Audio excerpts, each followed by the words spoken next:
es importante también para las comunidades autónomas, sin duda alguna también para Cataluña, el que haya un gobierno en España, y por eso creo que es necesario hablar con todos y cada uno de los presidentes y presidentas autonómicos para trasladarles la urgencia de que haya un gobierno.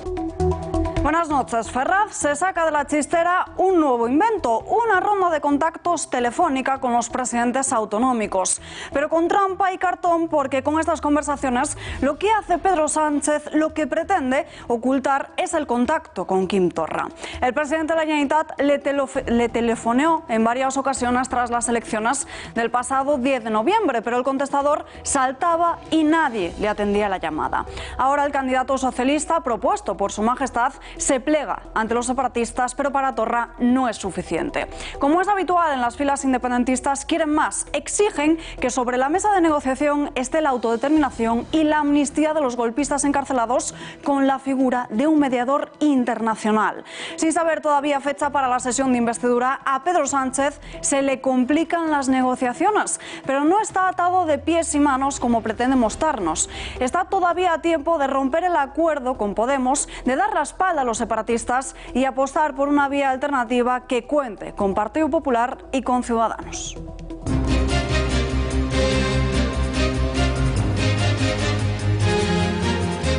Andalucía, primera comunidad autónoma en aprobar los presupuestos de 2020. Esta misma mañana el Parlamento andaluz ha dado luz verde a las cuentas públicas de Partido Popular, Ciudadanos y de Vox. El presupuesto contempla 38.000 millones de euros de ingresos y gasto, lo que significa un 5,6% más que el aprobado en julio para este presente 2019. Andalucía es hoy probablemente una de las administraciones más estable que existe en España. Riesgo de fuga es el motivo por el que la Audiencia Nacional rechaza poner en libertad a Luis Bárcenas. Se rechaza de este modo la petición de libertad provisional del extesorero popular, que había realizado esta solicitud a pesar de solo haber pasado año y medio en prisión. Se argumenta un importante patrimonio oculto en el extranjero y podría ser fácilmente sustraído. 114 años de cárcel para los 3 exfutbolistas de la Arandina acusados de agresión sexual. El magistrado impone una pena de 38 años de prisión para cada uno de ellos por agredir sexualmente a una menor de 15 años en el piso que compartían los futbolistas en la localidad de Burgos en noviembre de 2017. La sentencia les considera como autores de un delito de agresión sexual con acceso carnal en forma bucal. No somos violadores, o sea, nosotros lo que somos son unos partidos que nos están intentando joder la vida. No se está haciendo nada de justicia. Esto no tiene sentido.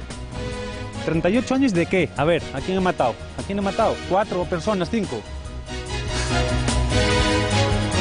Continúa la búsqueda de Marta Calvo y hoy los trabajos se han centrado en el vertedero para encontrar alguna pista que les lleve hasta la joven. El presunto autor de su muerte y descuartizador, Jorge Ignacio, estaría relacionado con la muerte de otras 2 mujeres. Casos que comparten características al mezclar drogas y relaciones sexuales.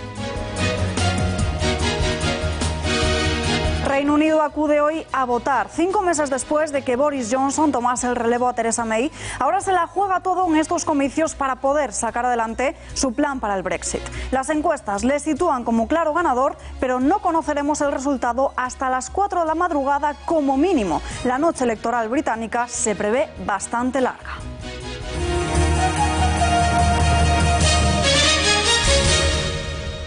Creo que es importante primero que me reúna con el líder del Partido Popular y también con la señora Arrimadas como nueva portavoz del Grupo Parlamentario de Ciudadanos, y decir también que yo creo que es importante que todos nos sintamos concernidos. Es decir, el Gobierno de España es fundamental ponerlo en marcha ya.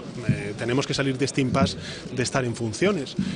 Creo que es importante también para las comunidades autónomas, sin duda alguna también para Cataluña, el que haya un gobierno en España, y por eso creo que es necesario hablar con todos y cada uno de los presidentes y presidentas autonómicos para trasladarles la urgencia de que haya un gobierno, porque hay elementos que tienen que ver con la financiación autonómica, con la sanidad, con las cercanías, con las inversiones en infraestructuras, en definitiva con cuestiones esenciales del día a día, también de los catalanes, que tienen que ser tratados con un gobierno en plenas funciones.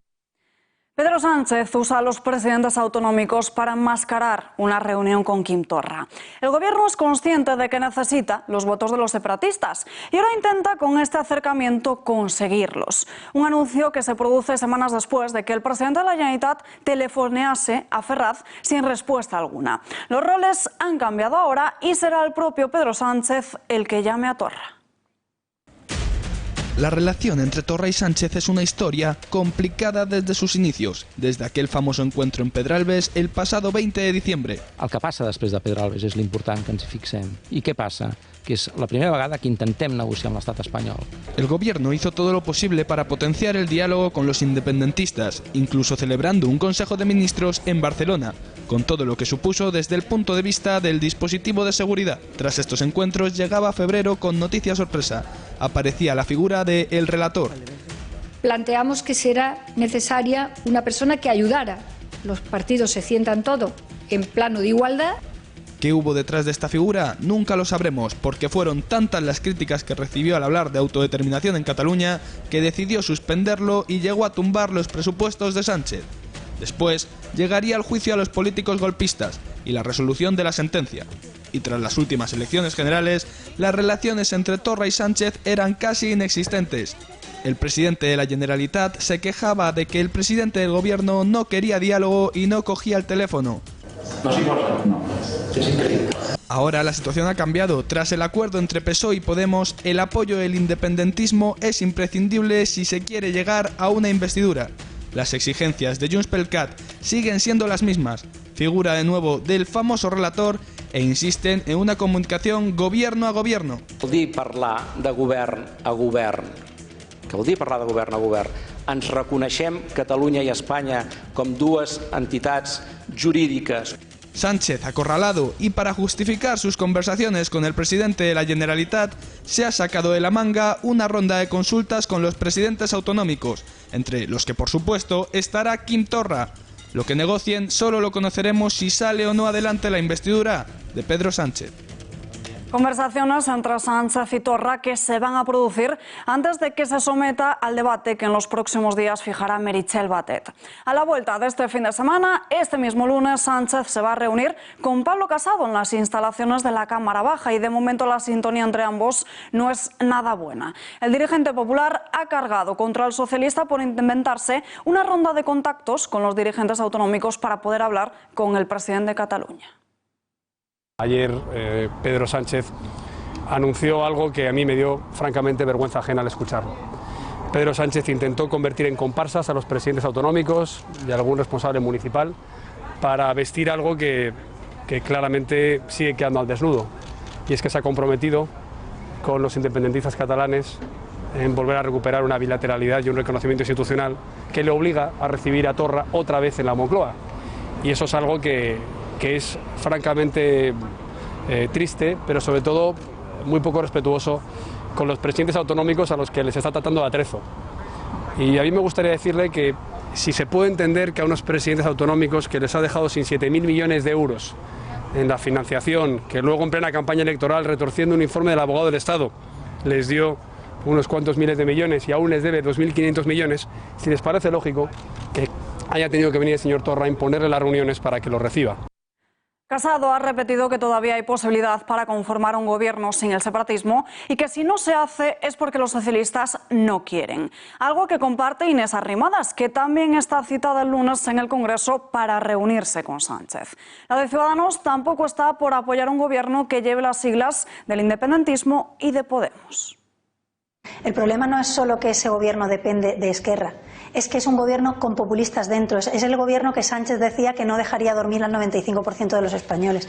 Aquí, ¿cómo se le pueden perdonar tantas cosas a Sánchez? Yo de verdad estoy sorprendida de las tragaderas colectivas que tenemos con este señor, ¿no? Un señor que decía hace 3 semanas que no puede hacer un gobierno con Podemos, que por eso nos lleva a elecciones, porque son populistas, porque no puede tener un vicepresidente que diga que Junqueras es un preso político, no puede tener un vicepresidente que diga que hay que hacer un referéndum. Políticas populistas, como Sánchez ha dicho muchas veces, y ahora pedimos a Ciudadanos que apoye ese gobierno. Yo quiero el bien para España, yo no quiero ese gobierno para España, que además, insisto en esta idea, la voy a volver a repetir, que no solo dependen de Esquerra, es que Sánchez y Podemos, con los comunes, suman 155 escaños. La mayoría absoluta son 176. Aunque sumáramos los 10 de Ciudadanos, que no lo vamos a hacer, evidentemente, porque de momento no me he vuelto loca todavía, 165, te quedan 11 escaños. Ahí tienes que meter para cada votación en el Congreso, cada votación, cada pleno, PNV, Coalición Canaria, Más País, Compromís, PRC, Venega. El rey Felipe VI encomendó ayer al candidato socialista la responsabilidad de formar un ejecutivo y este se ha dirigido a los políticos de todo el arco parlamentario, incluido Bildu o Vox. El dirigente de este grupo, Santiago Abascal, ha declinado la invitación. Vox no va a sentarse a hablar de la investidura mientras el PSOE la negocia con los enemigos de España. No vamos a contribuir al blanqueamiento de Bildu, ni del comunismo bolivariano, ni del golpismo. Nos tendrán enfrente. Solo y únicamente para Cataluña, un salario mínimo de referencia. El Gobierno de la Generalitat ha presentado este jueves una propuesta de este sueldo para la región que alcanza los 1.238 euros brutos al mes. Pero Aragonés eleva de esta forma otra petición a Pedro Sánchez. En Cataluña tenemos una situación en la que hay demasiados trabajadores que, pese a trabajar a tiempo completo, tienen una retribución salarial, un salario que les sitúa en una situación de precariedad. El salario mínimo interprofesional, el SMI, uniforme para el conjunto del Estado, en el caso de Cataluña es absolutamente insuficiente, porque el coste de la vida en Cataluña es mucho mayor que en el resto del Estado y por lo tanto no se puede aplicar a realidades económicas y a costes de la vida diferenciados un salario mínimo uniforme. Por esta razón hemos aplicado el criterio que marca la Carta Social Europea, que marca el Parlamento Europeo, que estableció el Parlamento de Cataluña también, de situar el cálculo del salario mínimo en el 60% del salario medio. Y en este sentido, este cálculo pues arroja la cifra de 1.239,5 euros mensuales. El Ejecutivo Autonómico no tiene ni competencias para aplicarlo ni tampoco maneja un horizonte temporal para el mismo. Este anuncio se traduce, Xavier Orcajo, en un nuevo globo sonda que se enmarca en las conversaciones con el PSOE para facilitar un gobierno. Muy buenas noches. Buenas noches, Alba. Bueno, pues tengo que presentarte a una serie de caballeros de la Generalitat de Cataluña. Este que ven aquí es el consejero de Trabajo de la Generalitat de Cataluña, que se llama Chakir Al-Hamrani. Raro, ¿no? Vale. Y este otro que viene aquí es de Esquerra también, es Pere Aragonés, es el vicepresidente de la Generalitat. Hechas las presentaciones, resulta que estos dos señores han decidido que el salario mínimo interprofesional en Cataluña tiene que ser de 1.239,50 a partir de enero. Ellos no tienen competencias, pero les da igual. Ellos saben que el de España son 900 euros, saben que Unidas Podemos le reclamará al gobierno, si es que llega tal, al gobierno de Pedro Sánchez, a aumentarlo hasta 1.000, pero ellos quieren 1.239,50. ¿Por qué? Aquí viene el argumento xenófobo, podríamos llamarle, en el que, es que en nuestro país todo es más caro. Dicen los de Esquerra Republicana, los indepes, es que en Cataluña ya se sabe, todo es más caro. Por no decir todo es mejor que lo vuestro y por lo tanto más caro. Bueno, este aumento espectacular del salario mínimo interprofesional, un 38% si las cosas terminan así, porque insisto, no tienen competencias, bueno, pues a ellos les da igual, porque lo van a ejecutar contra déficit. Y el déficit fiscal catalán, la diferencia entre ingresos y gastos, o la deuda, si lo quieren expresar en un término más global, la asume solo el Estado español. Esto debe ser el nirvana para un independentista. Y que me paguen la deuda, que me paguen los aumentos del salario mínimo interprofesional y allá apenas. Y bueno, en fin, la deuda catalana está en 80.000 millones de euros. Tiene el 27% del total de la deuda de todas las comunidades autónomas. Están liquidados, están en quiebra técnica, si no es por el dinero que les surge por los presupuestos, es el dinero del FLA, el dinero de la caridad del conjunto de los españoles. Sin embargo, ellos ya lo ven ahí haciendo planes sobre hasta cuánto van a subir el salario mínimo interprofesional. Por cierto, eso tendrá repercusión sobre la capacidad de empleo de la economía catalana, que no es precisamente boyante.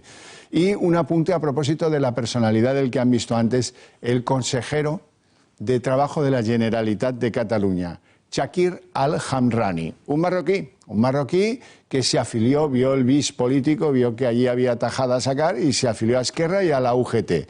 Y ha hecho carrera, porque claro, como a Esquerra le han saltado algunos problemas a sus líderes políticos que eran consejeros en el gobierno de Puigdemont, pues han tenido que reponerlos con tipos como Chakir Al-Hamrani, que está llamado a la política, pero que ha tenido un ascenso meteórico. Este señor, en junio del 2018, era un concejal en una pequeña ciudad catalana, en Granollers, y de ahí ha saltado a ser consejero en apenas año y medio, gracias, insisto, a que algunos que están ahora en las cárceles catalanas, como Dolors Bassa, le han tenido que dejar la poltrona de la consellería. Pero, oiga, no sé si él lo sabe o no lo sabe, pero está siendo utilizado claramente por este partido independentista, Esquerra Republicana, como el ejemplo de cómo somos de abiertos. Tenemos a un marroquí, lo sentamos en nuestro gobierno y le hacemos consejero. Por cierto, en la Generalitat Catalana de Pujol, ni en la de Junts per Catalunya, ni en la de ahora de Junts con Esquerra, ha habido un conseller que se apellidara García, ni Pérez, ni Rodríguez, ni López, ni González. Eso sí, hay uno que se llama El Hamrani. ¿No les parece un poco cachondo el asunto? Xavier, gracias y muy buenas noches. La fugada Clara Ponsatí comparece ante la justicia escocesa pidiendo que lo hagan Mariano Rajoy, Pedro Sánchez, Josep Borrell y Santiago Abascal. La exconsejera ha comparecido ante la justicia en el marco del proceso de extradición solicitado por el juez Pablo Llarena. Con esas peticiones, Ponsatí intenta dilatar al máximo el proceso judicial en el que se decide sobre su extradición a España. Al mismo tiempo, también intenta llevar la causa separatista al plano internacional con más propaganda, asegurando que España no es ni una democracia ni un Estado de Derecho con separación de poderes. La de hoy ha sido la segunda vista preliminar de Ponsatí ante la justicia escocesa para enfrentar la euroorden. La que fuese consejera se enfrenta en España a un juicio por sedición en relación a la condena que recibieron los golpistas independentistas que han tenido que hacer frente a sus actos por el 1 de octubre. La Fundación de Aznar vuelve a la carga, esta vez criticando las recetas económicas que propone el Partido Socialista con Podemos. Lo hace en la publicación del documento que la FAES ha publicado hoy bajo el título La economía española, errores y senderos adecuados. Se alerta de que continuar sin cesar por el sendero que se observa en estos momentos a causa de la política económica que defienden al Partido Socialista y sus aliados lleva sucesivamente a la ruina social y a la crisis económica. La Fundación de Aznar también alerta que Dios nos coja confesados con el triunfo de un Partido Socialista que vuelva no ya a los modelos de Felipe González, sino a los de Rodríguez Zapatero. Los iniciales planteamientos de Sánchez resultan por eso alarmantes. De este modo, se advierte de los graves problemas en materia económica que va a provocar el presidente del Gobierno en funciones, Pedro Sánchez. Otro que también ha reaparecido hoy es Zapatero. El expresidente del Gobierno ha vuelto a defender la gestión que está realizando Pedro Sánchez y los movimientos que se están llevando a cabo dentro del Partido Socialista. De este modo, respalda al Gobierno con Podemos, asegurando que así lo han dicho las urnas, aunque las filas moradas hayan perdido unos cuantos votos. Bueno, mi impresión es que hay un acuerdo con Podemos para formar gobierno. Esa es la hipótesis y la vía más razonable que responde a lo que han expresado los ciudadanos en las urnas, y creo que ese será el camino. Bien está siempre, por supuesto, dialogar con todas las fuerzas políticas. La salida natural, y cuando hablo de salida natural, hablo de salida política a lo que llevamos viviendo los últimos años en Cataluña. Es una situación grave, mala, negativa, y solo tiene una respuesta: diálogo. Va a exigir mucho diálogo, y ahora ha empezado ese diálogo. Ha empezado, todavía en una fase muy incipiente. Hay que tener calma, tener paciencia, pero me parece importante que se haya producido lo que desde hace bastante tiempo y seguramente si se hubiera producido no nos hubiera llevado a vivir situaciones tan difíciles como las vividas en 2017 y 2018. Andalucía se convierte en la primera comunidad autónoma en aprobar los presupuestos de 2020. El Pleno del Parlamento andaluz, celebrado este mismo jueves, ha dado luz verde a las cuentas públicas de Partido Popular, de Ciudadanos, gracias a Vox, y que han sido rechazadas por el PSOE y por Adelante Andalucía.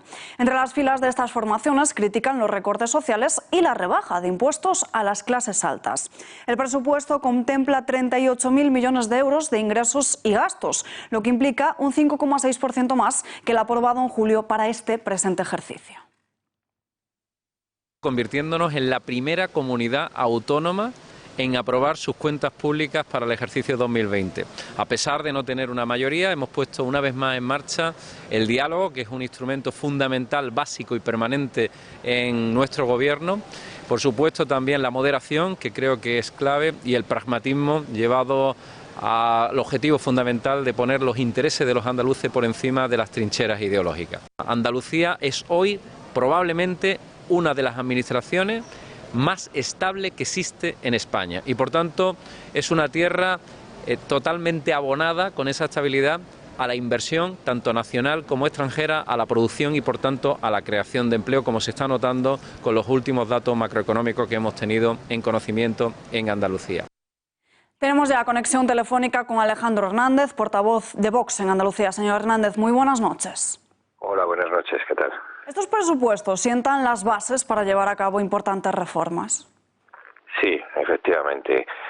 Básicamente, bueno, pues porque se vienen a plasmar en el articulado más que en los números, en lo que son, digamos, las normas no contables y las normas presupuestarias, pues una serie de medidas que se van a cristalizar sobre todo en las auditorías independientes que hemos conseguido que se efectúen y que han salido ahora a licitación y que, bueno, pues yo creo que van a poder servir para bueno, pues ese objetivo en el que siempre insistimos, ¿no?, de la racionalización de la administración andaluza y el desmantelamiento de esa red clientelar en la que se había convertido la administración paralela, ¿no?, que ha sido un lastre enorme para el desarrollo de nuestra región.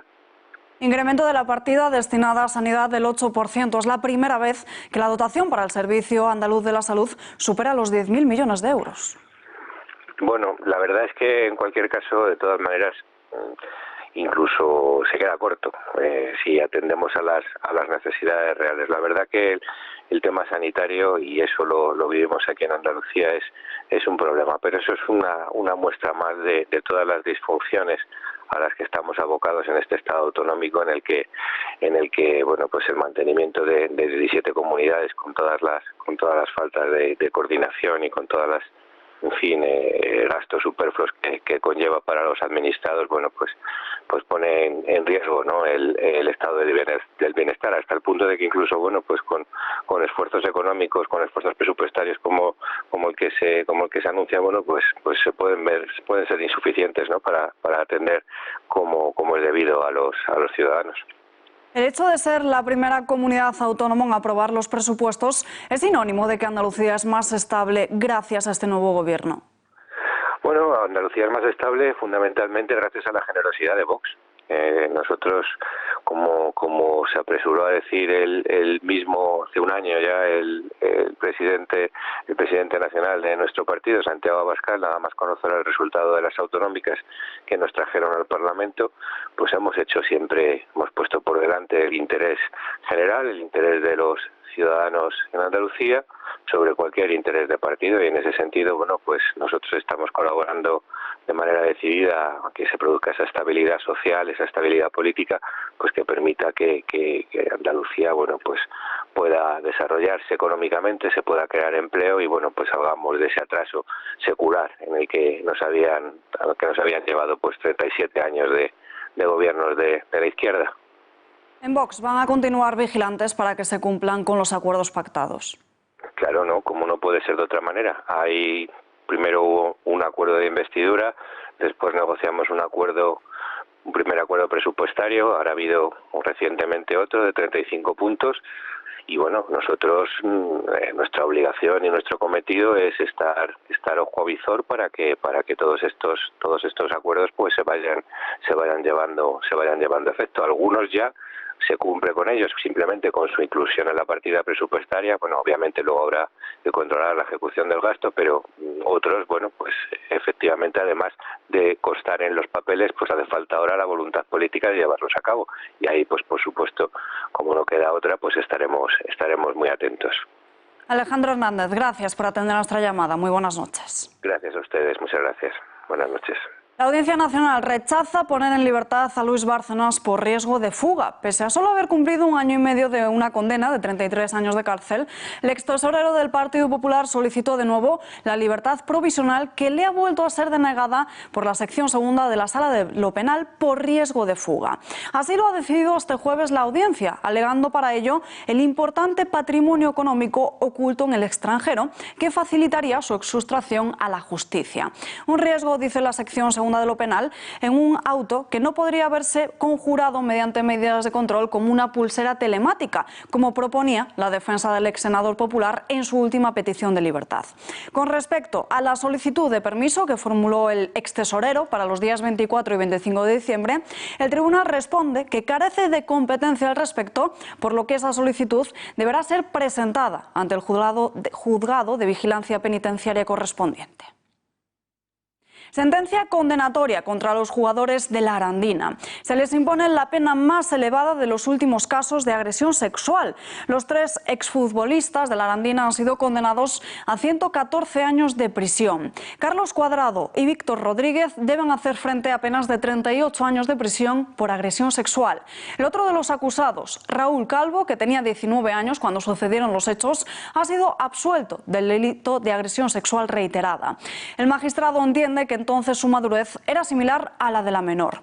La sentencia llega 2 años después de que sucediesen los hechos. Fue el 24 de noviembre de 2017 cuando la joven habría pasado la tarde con los 3 futbolistas de la Arandina en la casa de que ambos compartían. Allí los jóvenes habrían agredido sexualmente a la menor de 15 años. Lo hicieron con las luces apagadas y por sorpresa. Así se desprende de la sentencia y por tanto se aprecia la presencia de intimidación ambiental. Deberán indemnizar solidariamente y de forma conjunta 50.000 euros a la víctima.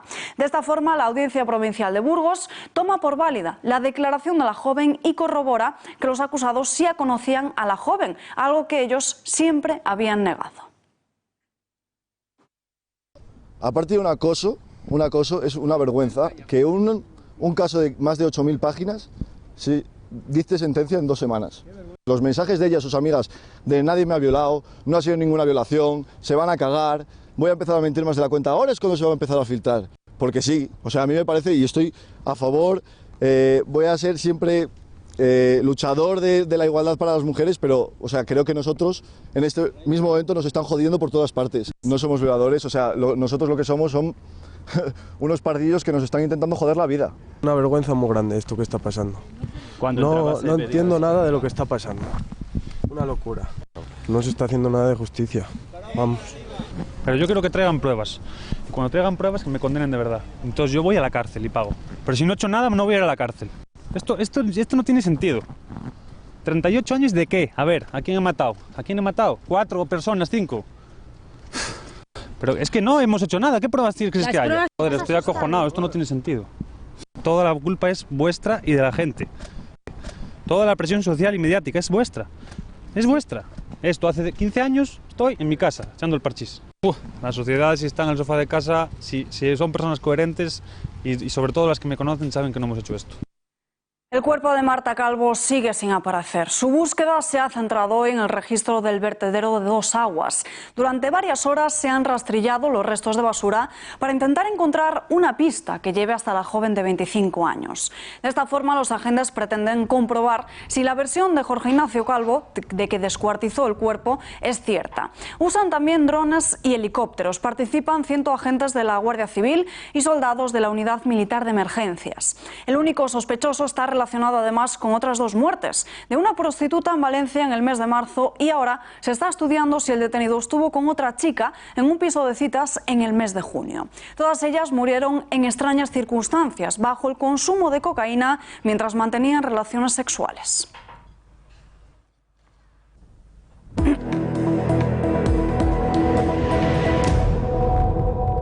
Reino Unido celebra hoy elecciones legislativas con el Brexit como telón de fondo. 46 millones de ciudadanos están llamados a votar en esta jornada en la que Boris Johnson busca la mayoría absoluta para poder consumar el divorcio con la Unión Europea. La noche electoral británica se prevé larga, se prolonga toda la madrugada y no conoceremos los resultados como mínimo hasta las 4 de la mañana. Jueves de elecciones en Reino Unido y jueves clave también para el futuro del Brexit. Boris Johnson se juega hoy todo su proyecto y su posición acusada, de la que no ha salido en todo 2019. Son los primeros comicios que se celebran en diciembre en el país en casi 100 años. Y en ellas el actual primer ministro y líder de los conservadores se ha posicionado como favorito. Es a lo que apuntan los sondeos por el momento. Le faltarían 9 diputados para lograr la mayoría si el resultado fuese un parlamento parecido al que gobernaba hasta hoy. Pero los británicos no eligen directamente al titular del gobierno. El sistema electoral es uninominal, es decir, votan al representante de su circunscripción en el Parlamento.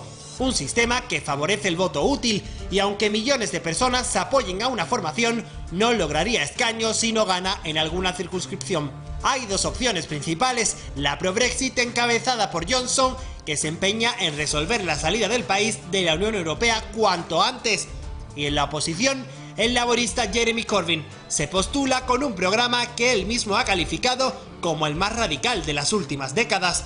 Estas elecciones se adelantaron el pasado mes de octubre ante el bloqueo del Brexit tras aceptar la tercera prórroga de Bruselas. 650 miembros se entrarán en el Parlamento y están llamados a las urnas cualquier ciudadano británico, irlandés o de la Commonwealth mayor de 18 años que viva en el Reino Unido y se haya registrado para votar. A las 10 de la noche, hora local, se cerrarán las urnas y el escrutinio final se conocerá 4 horas después, poco antes de las 2 de la madrugada. Hoy se decide el futuro de Reino Unido y también el futuro del Brexit.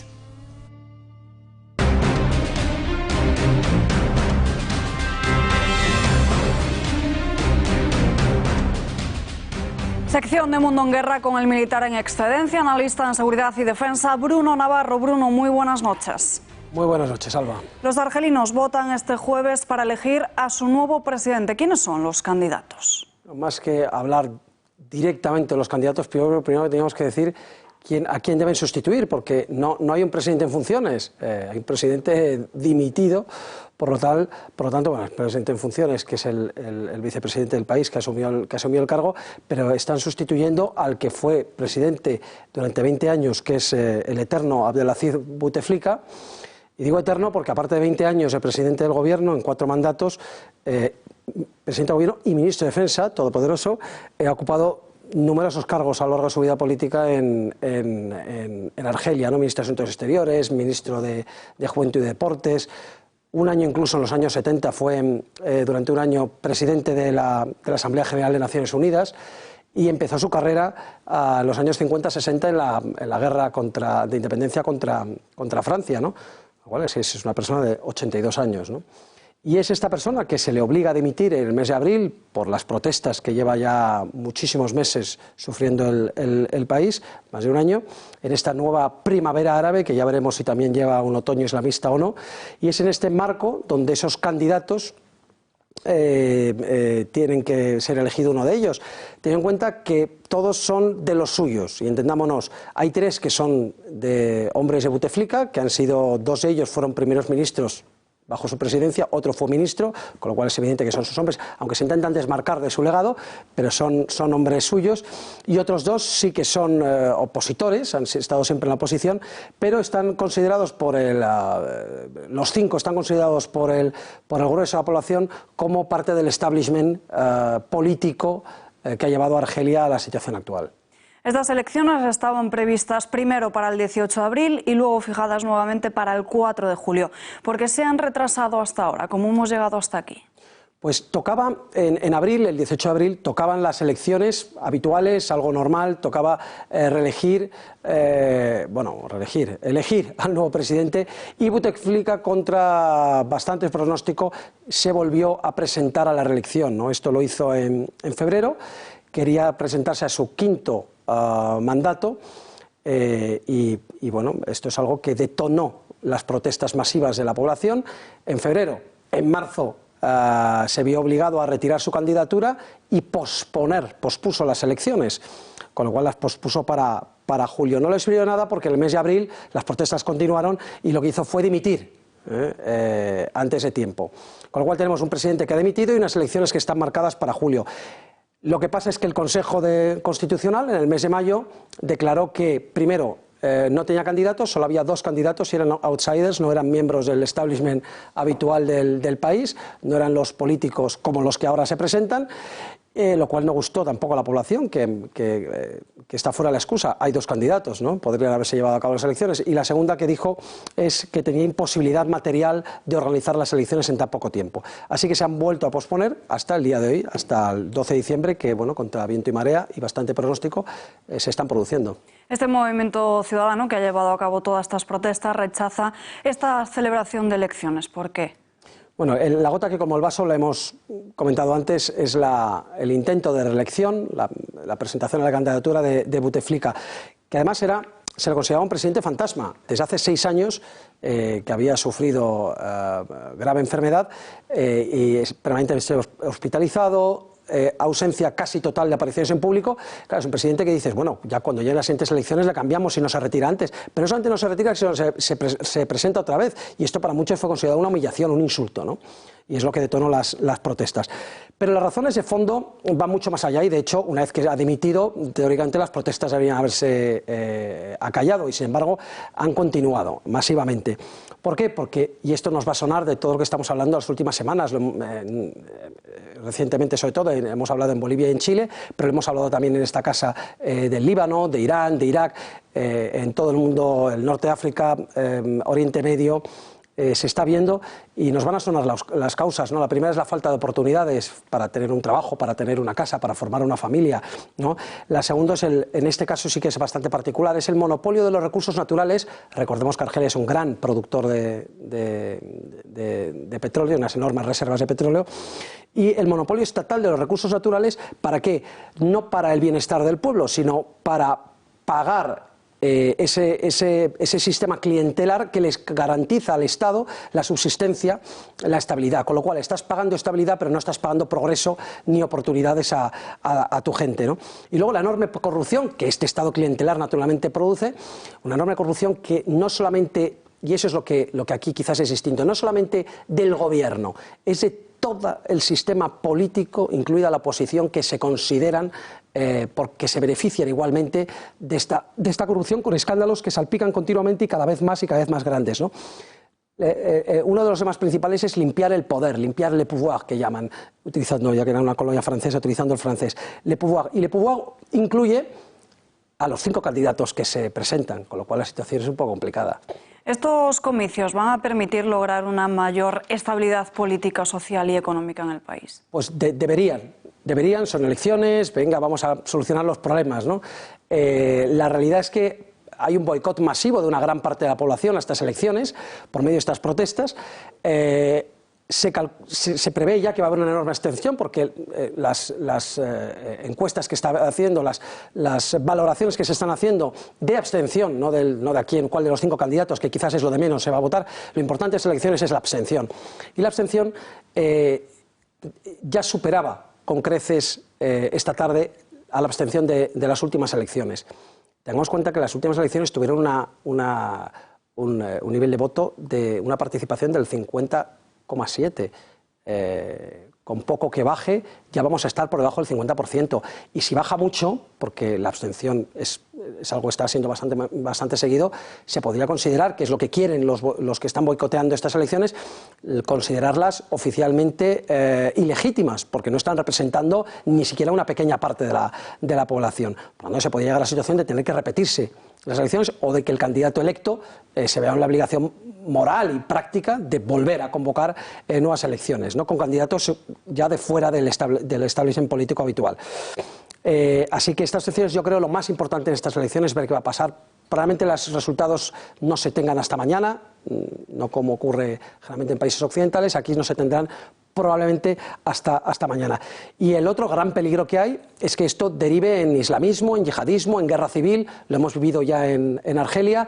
Es verdad que a priori estas manifestaciones, estas protestas no están copadas ni utilizadas por el islamismo, pero no sería de extrañar que después intenten recoger los frutos del árbol que otros mueven. Luego hay que seguir muy de cerca la situación islamista en el país. Precisamente 9 personas han muerto tras un nuevo ataque de un grupo yihadista a una base militar en Somalia. ¿Quién es este grupo yihadista de Al-Shabaab? Bueno, Al-Shabaab es muy conocido ya para todos nosotros, yo creo que a estas alturas. Significa, el nombre largo es el movimiento de jóvenes mujahidines y afortunadamente para ellos lo lidera el segundo jefe. Digo afortunadamente porque estos grupos suelen estar ya por el cuarto, quinto, sexto jefe, pero les cuesta matarles, ¿no? El fundador se le mató en 2014 por un ataque norteamericano y ahora mismo está el segundo jefe que han tenido, Ahmed Umar, al mando. Es un grupo yihadista clásico, como puede ser Boko Haram, Al-Qaeda, Estado Islámico, es todo lo que todos podemos tener en la retina de la memoria, ¿no? Simplemente que este opera desde Somalia. Y no opera solamente en Somalia, principalmente en Somalia y en Kenia, pero también en Tanzania, en Mozambique, e incluso cruzando el charco en la guerra civil de Yemen. Fue creado en 2006 en el ambiente guerra civil o posguerra civil de Somalia.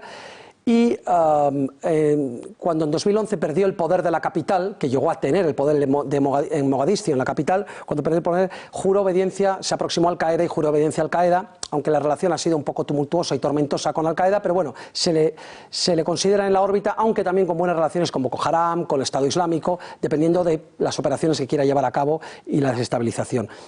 Cuenta con unos 8.000 militantes, que se dice fácilmente, y es muy mortífero. Todos recordamos, yo creo, el ataque